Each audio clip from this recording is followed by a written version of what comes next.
मित्रांनो, स्टार्टअप फक्त शहरातल्या काचेच्या ऑफिसमध्येच नसतात, तर अस्सल स्टार्टअप ते असतं जे थेट जमिनीशी आणि शेतकऱ्यांच्या मनाशी जोडलेलं असतं.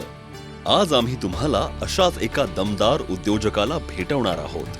लातूरचे आकाश रमेश सुरवसे, ज्यांनी पशुखाद्य उद्योगात भाग्यशाली फूड्सच्या माध्यमातून एक नवी क्रांती उभी केली आहे. आकाश यांनी पाहिलं की केमिकल मिश्रित खाद्यामुळे जनावरांचं आरोग्य बिघडतंय आणि शेतकऱ्यांचा खर्च वाढतोय पण उत्पादन घटतंय. गुजरात आणि हरियाणाच्या गायी म्हशी धष्टपुष्ट का?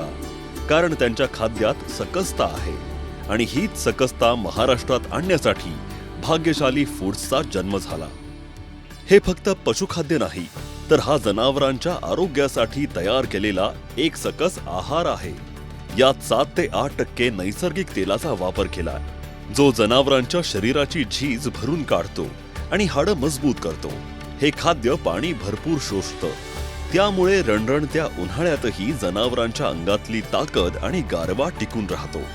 सर्वात महत्वाची गोष्ट, 100% नॅचरल, 0 केमिकल आणि 0 साईड इफेक्ट्स.